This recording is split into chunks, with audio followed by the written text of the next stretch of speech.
The command deck of the alien warship Imperator was silent.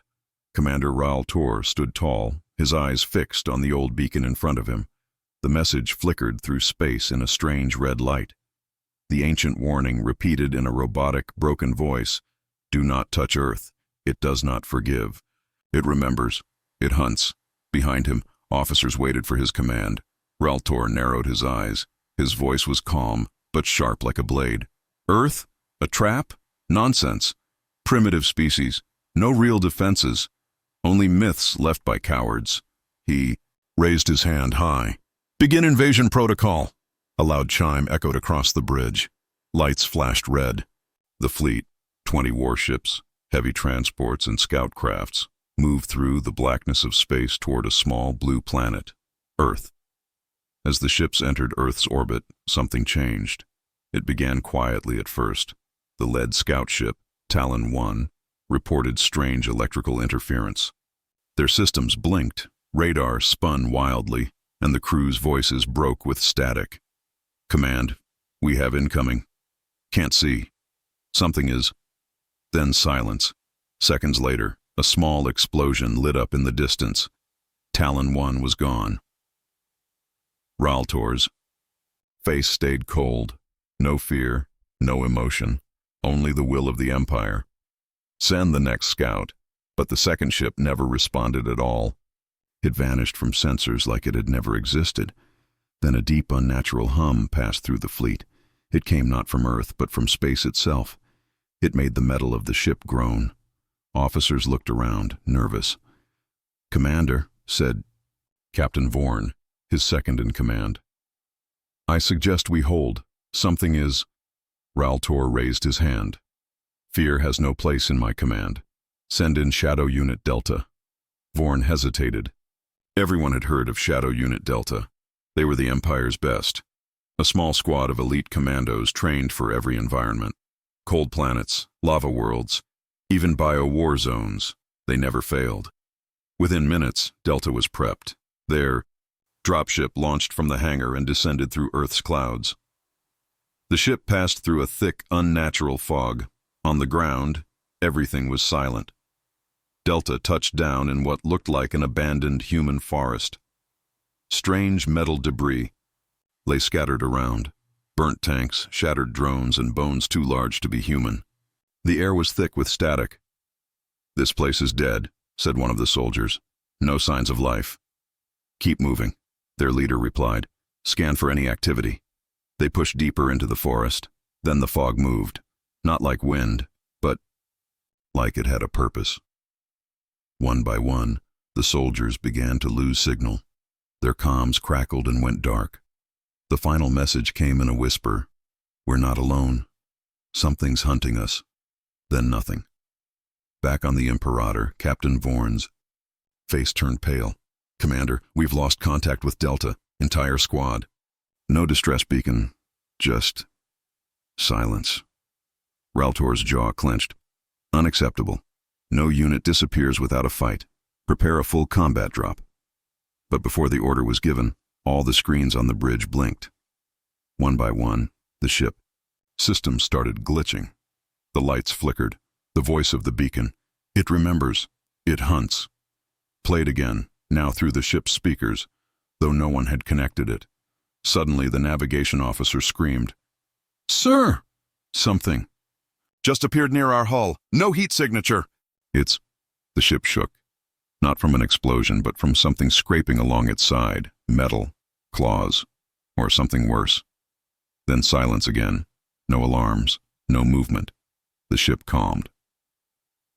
Raal Tor stared out the window at Earth, now hidden behind thick, unnatural clouds. This was not a planet like others.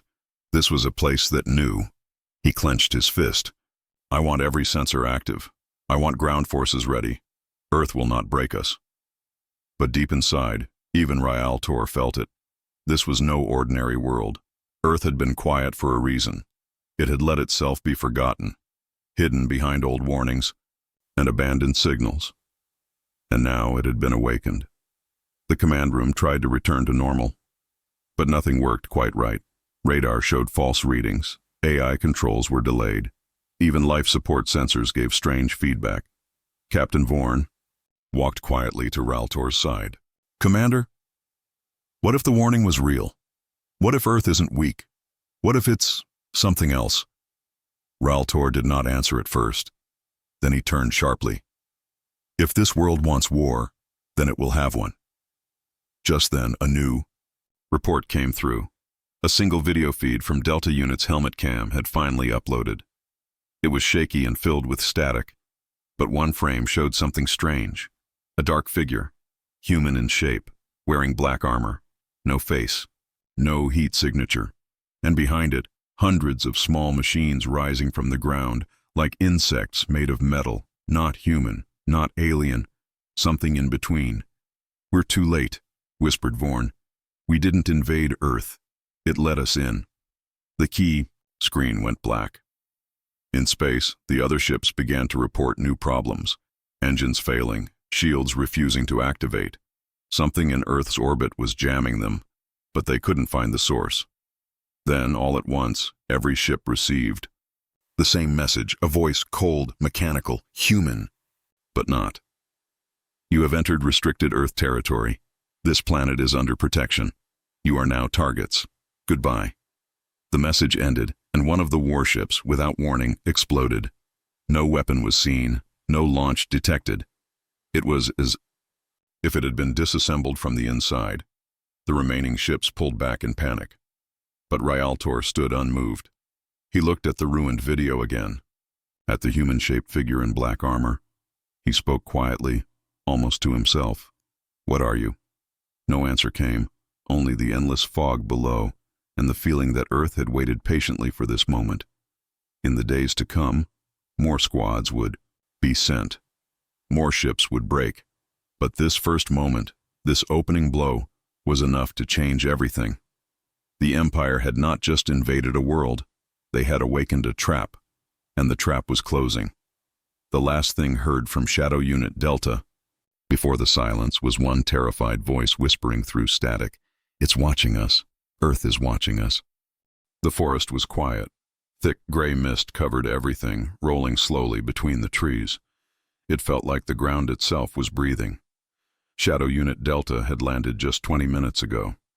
Their ship, Ghostfang, rested silently behind them, its lights dimmed for stealth.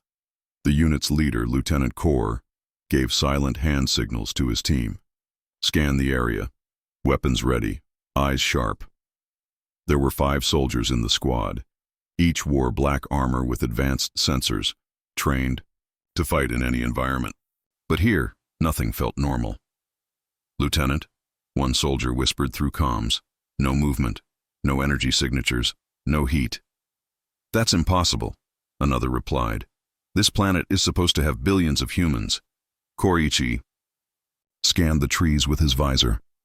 The readings were strange. No birds, no animals, no wind, just a dead stillness. "Keep moving," he ordered. "We need intel. The general wants results." They moved deeper into the fog. Behind them, the ship's pilot watched from the cockpit. He tapped his screen. Nothing. The ship's sensors weren't picking up anything. No sound, no motion. It was like the world around them didn't exist. He opened comms. "Unit Delta, come in. Ghostfang here. I've got no visuals. Please confirm." Static. He tried again. "Lieutenant Kor, do you copy?" Still nothing. Then a soft tap, tap, tap came from the outside of the cockpit. He turned. No one was there, just the thick fog pressing against the glass. Then the screen went dark. Delta moved through, the ruins of what once looked like a town. Broken buildings leaned sideways, covered in vines and rust. Vehicles lay frozen in place, as if they had been left mid-escape. "What happened here?" one soldier asked. "Looks like war," another said. But there were no bodies, no bones. Not even the smell of death, only fog. Suddenly, Kor raised his hand. "Wait!" The soldiers froze. In the distance, a figure moved, tall, thin, human-shaped. "Contact," Kor whispered. 5 o'clock, holding position. They raised their weapons. The figure stopped. "This is Lieutenant Kor of the Galactic Empire. Identify yourself." No answer. The figure tilted its head. Then it vanished. Not ran, not jumped, just disappeared into the mist. "What the hell?" one soldier began. A scream cut through the air. One of the soldiers at the rear was gone. The others turned. Only his rifle remained, lying on the ground. No blood, no struggle, no sign of what took him. Panic hit fast. "We're being hunted," shouted one. "Fall back." Kor ordered, but the fog moved again, this time faster. It twisted and curled like a living thing. Something darted between the buildings, too fast to see. Another soldier vanished, then another. Kor and the last remaining trooper ran, their boots pounding through broken streets. Kor activated his emergency beacon. "Delta is compromised. We need extraction. Hostile force unknown." No answer, only static. They reached the edge of the forest again, just a few steps from their dropship. Then a black shape dropped from above, a blur. The last trooper was yanked upward, screaming, before being pulled into the fog above the trees. Kor stood alone. He raised his rifle, spinning in all directions. But there was nothing there. Only fog. Only silence. "This is Kor," he whispered. "They're not humans. They're shadows." Then his signal cut off. Back in orbit on the Imperator, the bridge fell into chaos. "Commander," Captain Vorn said, rushing forward. "We've lost contact with Delta, all 5. No sign of a fight, just they're gone." Raltor stared at the screen showing Earth's surface. His jaw tightened. "Prepare the ground force. I want 100 soldiers down there. We will crush whatever is hiding in that mist." "Sir," Vorn said quietly. "What if they're not hiding?" Raltor turned to him, his voice sharp. "Then we drag them into the light." But deep inside, even the great commander felt something cold. Not fear of battle, but fear of the unknown. Something had taken his best soldiers, silently, without mercy, and Earth still had not spoken a word. The storm over Earth grew stronger. Lightning flashed across the clouds, but no thunder followed. It was as if the sky itself was holding its breath. On the Empire warship Imperator, Commander Raltor stood on the bridge, staring at a blank screen. Delta Squad was gone. Not a trace. Not even their locator beacons were working. "Shadow Unit Delta lost," an officer confirmed. "No life signs, no transmission, no wreckage." "They didn't just vanish," said Captain Vorn, voice tight. "Something took them." Commander Raltor's face was like stone. "Send a full battalion, 100 soldiers, heavily armed. I want boots on the ground in 10 minutes. "Sir," Vorn said quietly, "we don't understand what we're fighting." "Then we learn by force," Raltor snapped. Down. In the launch bay, troop transports were already firing up. Inside, soldiers checked weapons and armor. They were the Empire's finest ground force, trained to conquer any world, but none of them had ever faced a world that fought back. The landing. Ships roared down through the clouds. As they dropped into the fog, all external cameras failed. Pilots could barely see. Compass needles spun without direction. Some ships landed safely. Others hit invisible obstacles mid-air, crashing in flashes of fire, swallowed by the mist. Lieutenant Harlan, leading Ground Force Alpha, was among the few who landed in one piece. His squad spread out through an abandoned industrial site. Giant factories long dead, machines frozen in place. "Secure the perimeter," Harlan ordered. "Watch your corners. Use motion sensors." His soldiers moved with precision, scanning every shadow. Then the lights in the buildings flickered, without power. "Power surge?" one soldier asked. "Not possible," another said. "This place has been dead for centuries." Then a door opened by itself. No wind, no touch, just a slow creaking swing. Harlan gave the signal. 3 soldiers entered. Seconds later, screams echoed from inside. They weren't screams of pain, they were screams of fear. The rest of the squad rushed in. The room was empty. Only the soldiers' rifles remained, still warm. Back on the Imperator, A red alert blared. "Commander," a tech officer shouted. 10 dropships lost. 9 squads gone silent. We're getting no data, just fragments." On the screen, a few seconds of footage played. Helmet cam from a fallen soldier. The feed was dark, shaking wildly. Then, one frame froze. A shape in the distance, a human silhouette, completely still, eyes glowing faint blue. Behind it, dozens more. Unmoving, waiting. And then, suddenly, the screen was filled with black shapes rushing forward. Static. "They're not just attacking," Captain Vorn said quietly. "They knew we were coming." Rael Tor clenched his fists. "These aren't wild animals. This is a trap." He turned to the helm. "Call the Council fleet. Earth is not primitive. It is protected. It is weaponized." Meanwhile, down on the planet, Lieutenant Harlan and the last surviving members of Alpha Squad ran through the wreckage of the factory. Strange metal drones chased them, silent, hovering, fast. "Where did they come from?" one soldier shouted. "They're not machines. They think. They plan," another yelled. The drones didn't shoot bullets. They released pulses, waves of energy that froze armor, disabled weapons, and shut down mines. One by one, soldiers dropped, eyes wide in fear, whispering things no one could understand. "It's in our heads. It knows our names. We should never have come." Harlan dove into a broken tunnel with 2 others. They were shaking, breath heavy. "This world, it wasn't built for humans," one whispered. "It was built to hunt them." Above them, in orbit, a message was suddenly received. Not from the Empire, not from Earth. It was a voice, half human, half machine. Cold, calm, ancient. "You were warned. Earth remembers. Earth adapts. Leave, or be unmade." The voice stopped, and then, as if to prove the warning real, the fog reached space. A strange energy field began rising from the surface, reaching for the warships. One ship tried to escape. It never made it.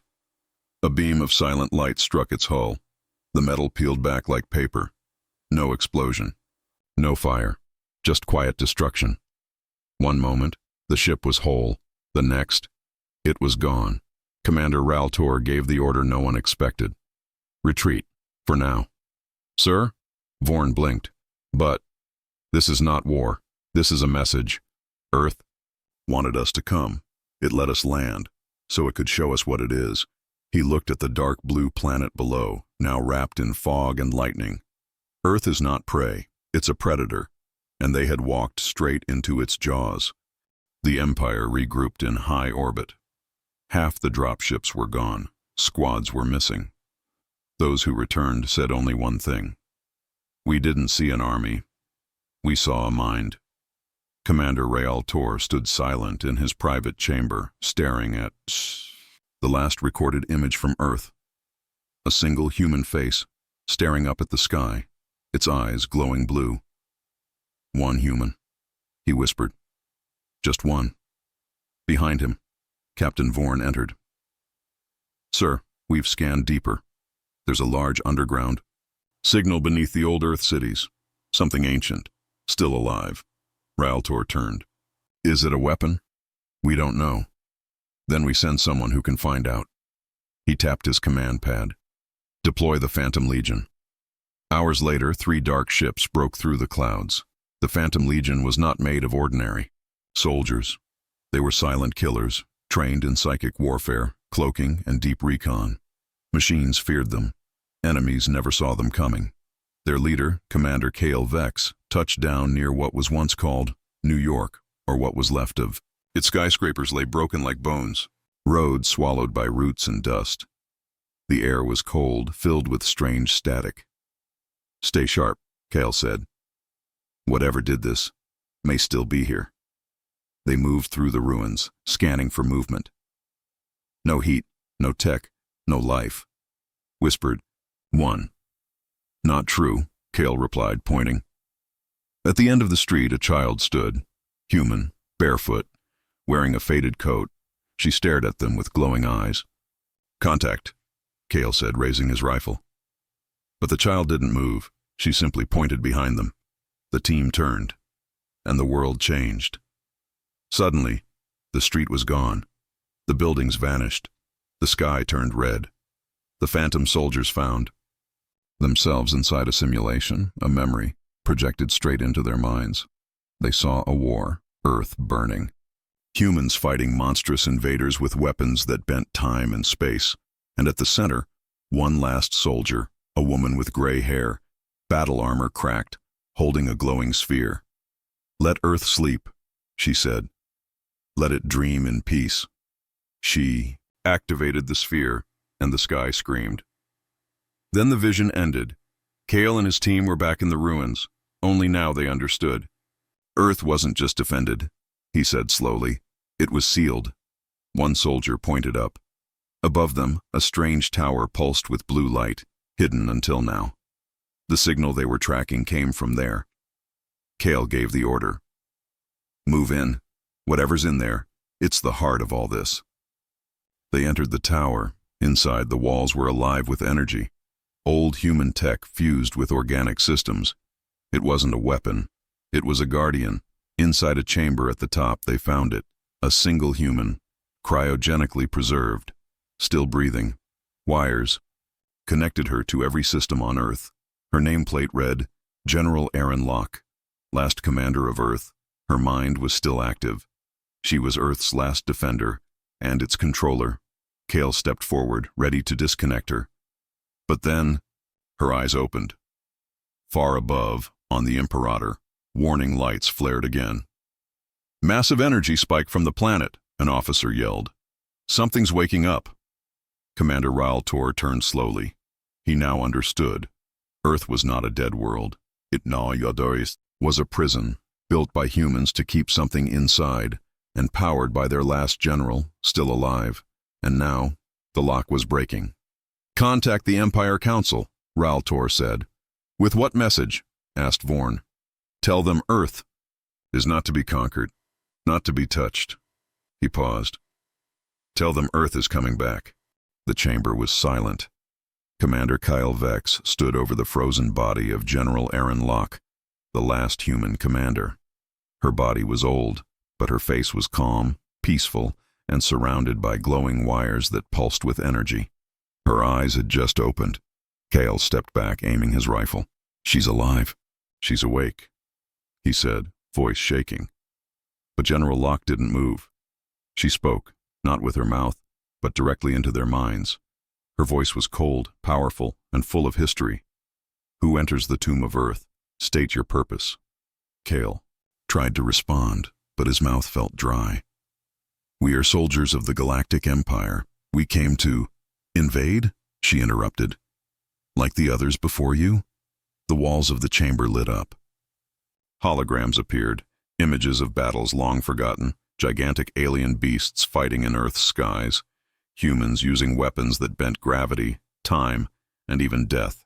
Cities turned into flying fortresses, seas filled with robotic fleets.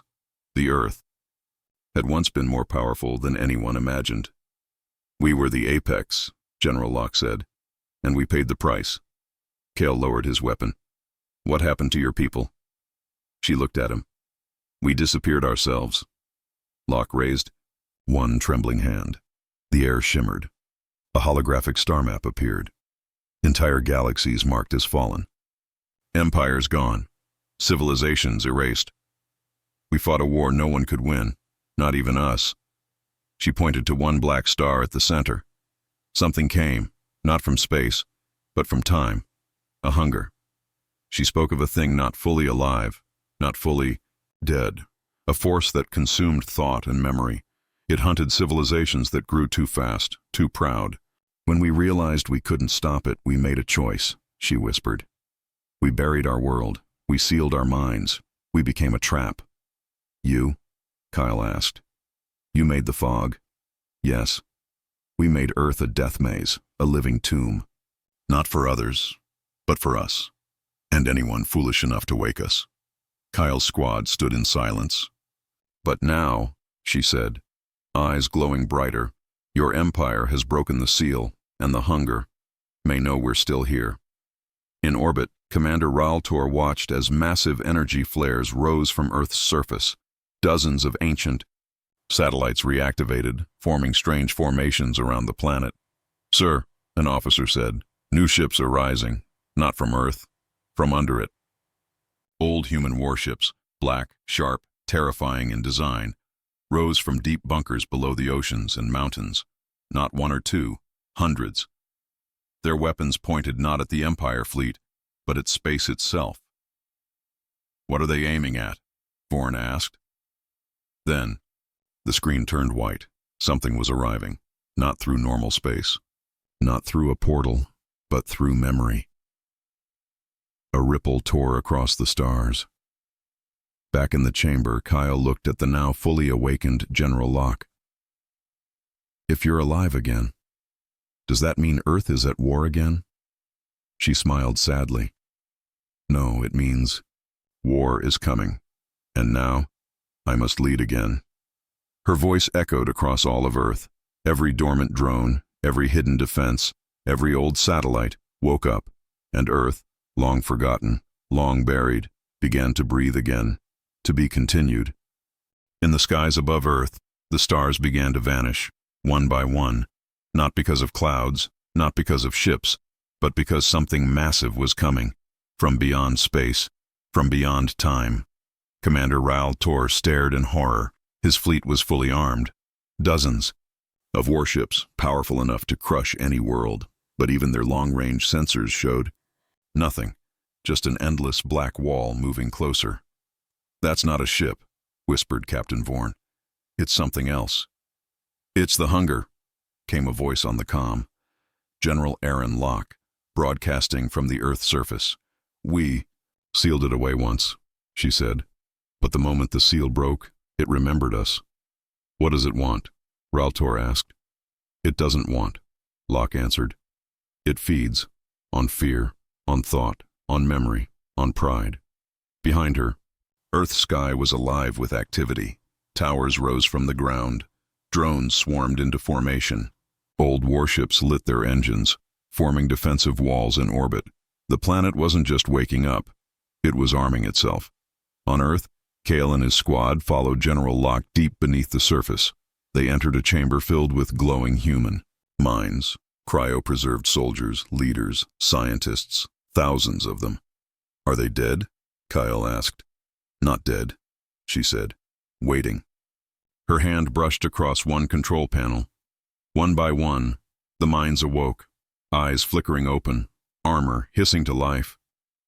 The last human army was waking from a 1,000-year sleep. "We gave up everything to stop the hunger," Locke said. "We became ghosts. Earth became a trap. But now, we fight again." Above, the Empire fleet tried to retreat. Too late. The black wall reached the outer ships. The first to touch it simply disappeared. No fire, no debris, just silence. Contact lost with Vanguard 7. "Sir, our weapons have no lock.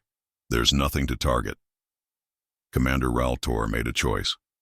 "Send a message to the Council, full withdrawal. Earth is no longer an enemy. Earth is our only hope." The hunger spoke, not in words, but in thoughts. It reached into the minds of soldiers, commanders, even AI. Visions filled them, worlds dying, stars darkening, knowledge crumbling into dust. And it said one thing: "You are too loud, too proud. You will be forgotten." But Earth answered. From the ruins of the moon, hidden defense platforms activated. From Mars, old human colonies came online, filled with automated weapons. From deep Earth, a new kind of drone launched, fast, quiet, and built to strike thought itself. The battle began. It wasn't fought with missiles alone, it was fought with memory, with will, with resistance to fear. Kale, fighting beside Earth's awakened defenders, felt something stir in his chest. Not terror, not doubt, but hope. "We're not just fighting for Earth," he said. "We're fighting for every world the hunger has taken." And General Locke, standing in her new armor, her mind now fused with the planet itself, gave the final command. Let it remember why humanity was feared. Fire. The skies exploded. War had returned, but this time, Earth was ready. The black wall moved silently across space. It was not made of ships. It had no engines, no lights, no sound. It was the hunger, a living force that erased entire civilizations. And now it had come for Earth. But this time, Earth was not alone. Empire. Commander Raltor stood on the bridge of the Imperator, facing the strange horizon. Beside him, a hologram of General Aaron Locke hovered, her face calm, eyes glowing with data streams. "You called us a backwater," she said. "Now you know why we hid." "We feared you were dangerous," Raltor replied. "We had no idea what you were protecting. Now you fight with us, or die screaming in the dark," she said simply. Raltor nodded. "I choose to fight." Thousands of ships now circled Earth. On one side, the Empire's metal giants, sleek and massive. On the other, Earth's ancient war machines, black, silent, covered in symbols from long-forgotten battles. Together, they formed a massive battle line between Earth and the approaching void. "Weapons armed," said Kale from the surface. "Target the edge. Show it we're not afraid." Locke gave the command. Fire. Lasers cut across space. Missiles launched in waves. Graviton beams and time disruptors flared from Earth's side, weapons that twisted reality itself. The void reacted. From the black wall, shapes emerged, not ships, memories, creatures that looked like the worst fears of the living. One ship reported, "We see our own dead crews floating outside." Another screamed, "My ship is talking back to me. It says I failed." The hunger was not just killing, it was breaking minds, but Earth's forces had seen worse. Kale Vex led a fleet of drone fighters, no pilots, no fear, just cold precision. They crashed into the black shapes, clearing a path. From orbit, human warships focused massive memory disruptors at the heart of the void, and for the first time, the hunger pulled back. "It can be hurt," shouted Locke. "Focus fire, now!" Empire ships followed her lead.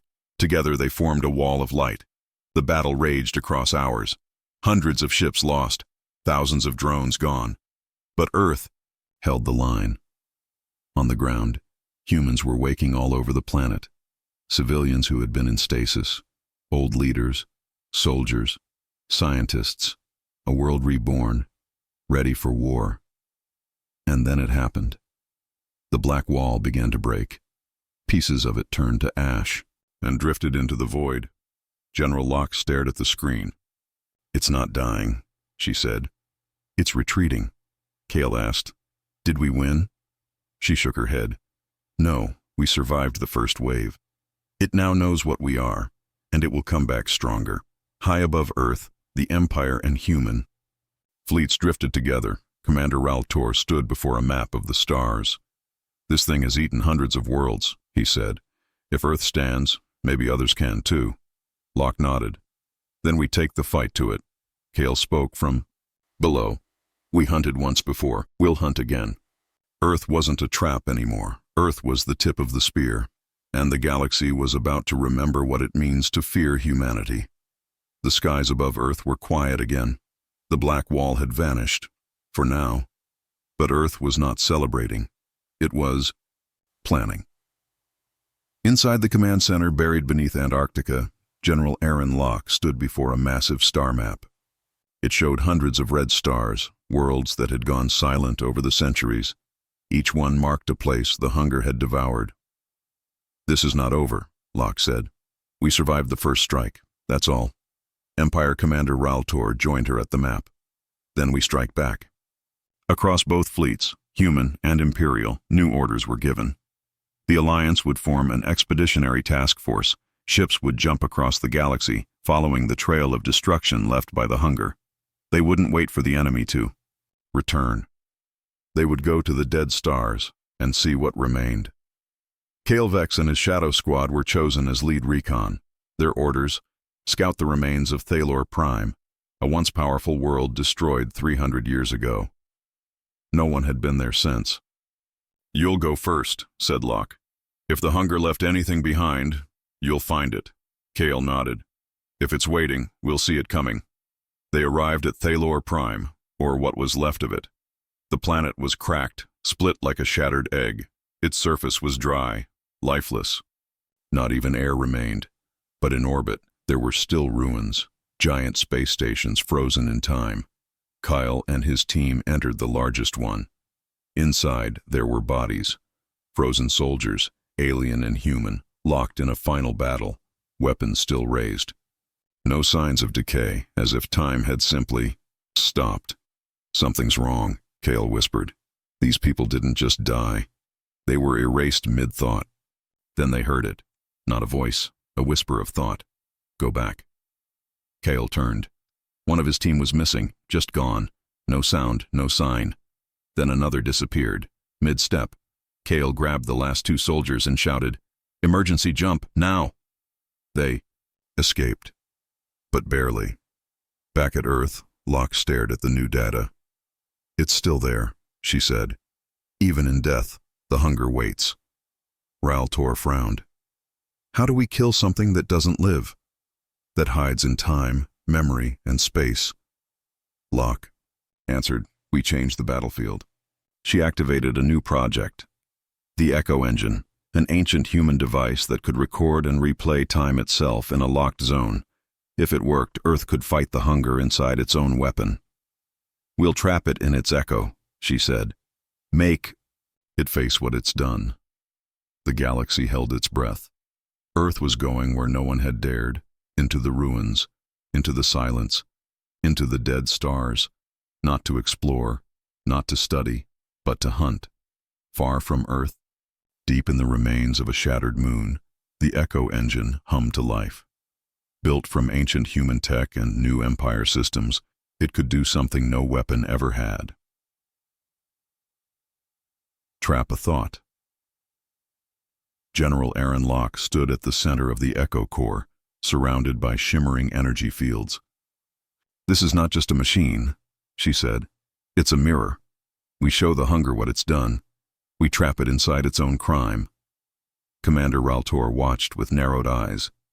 "What if it refuses to take the bait?" Locke looked at him calmly. "It always returns to feed, and we've given it a fresh memory to chew on." Kale Vex stood aboard his ship, Ghost Spear, now rigged as the lure. He and Shadow Squad had been fitted with neural amplifiers, their memories enhanced, their emotions sharpened. They weren't just soldiers anymore. They were living bait. "You sure about this, Kale?" asked Sergeant Mira.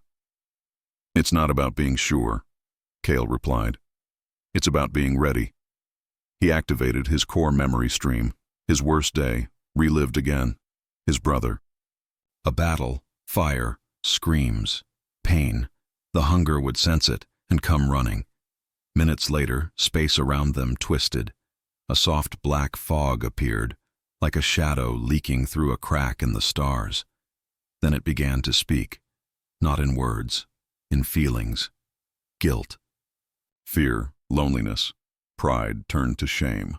One by one, Kale's crew dropped to their knees, but Kale stood firm. "I know what you are," he whispered, "and I'm not afraid of ghosts." He activated the echo trap. Around the hunger, reality shifted. Time looped. Memories of the planets it had destroyed played in reverse. Millions of lives rising, rebuilding, fighting, then collapsing again, then rebuilding again. The hunger began to falter. It was not used to being watched, not used to being remembered. Locke spoke over the fleet-wide comm. Trap engaged. "All ships, fire echo disruptors." Empire and Earth warships opened fire, not with missiles, but with pure memory signals. They launched pulses of recorded pain, defiance, and hope. The hunger screamed, not in sound, but in shattered thought. Suddenly, a form began to emerge. It had no face, it had no shape, but its presence was massive, filling minds with cold emptiness. "It's solidifying," Raltor shouted. "We've never seen it like this." Locke's voice was hard. "That means it can bleed." Kyle and his squad launched forward. Their ships moved like shadows, slipping through warped space, heading straight for the heart of the thing. Inside the memory field, Kyle saw it all. Dead worlds, fallen heroes, entire civilizations the hunger had wiped clean. He reached the core and placed the final charge. For Earth, for everyone you erased. He detonated the device. The echo shattered, the hunger's presence snapped, a scream of lost time tore through the stars. And then silence. Kyle floated in his ship, systems failing, memory fading. But a message came through. Kyle, this is Locke. You did it. We saw it break. Kyle smiled faintly. Not enough. It'll come again. Then we'll be ready, she said. Because now, we remember it too. The fleet pulled back. The echo engine shut down. The stars were quiet, but Earth and the Empire were changed. They had wounded a god, and next time, they would finish it. The last war, the stars no longer felt safe, but Earth was no longer afraid. General Aaron Locke stood at the command bridge of the Unity Spear, Earth's largest dreadnought. Behind her, thousands of warships from both Earth and the Empire floated in perfect silence. Before them, a black rift in space, still flickering, still pulsing with leftover memory. It was the wound left behind when the hunger was hurt. We follow it now, she said. We end it. Commander Raal Tor stepped forward. Our council forbids crossing into unknown space, he said. Locke looked at him. Then stay behind, he smirked. I didn't say we were obeying. The fleet moved as one. It wasn't just Earth and the Empire anymore. It was a new force, the Remembrance Alliance. They crossed into the rift, not a place, not normal space. It was a region outside time, a graveyard of thoughts, a place filled with broken pieces of civilizations that never made it out, dead songs, dead names, dead gods, and in the center of it all, the hunger's heart. It was not a thing. It was not a ship. It was a storm of silence. It moved like an idea, wrapping around ships, trying to erase them from memory. Some were lost instantly, others fought to remain real, AI screaming to remember their names. Fire all anchors, Locke ordered. Memory stabilizers locked in. Earth's ships pulsed with recorded light, reminders of old battles, old victories, old loves. They fought with history. Kale Vex and Shadow Squad dropped into the storms. Core. Inside, time twisted. Kyle saw himself as a boy, then as a soldier, then as a dying old man he had never become. Ignore it, he said. It's trying to unmake us. At the center, they found it, a black crystal, floating, humming, alive. The, source of the hunger. We end this now, said Kale. He placed the final spike, an Earth-made artifact forged from the memories of 1 billion humans. Each one was a scar, a name, a reason. You fed on our pain, Kale whispered. Now choke on it. He activated the core. The explosion wasn't fire. It was remembrance. The sound of names spoken aloud.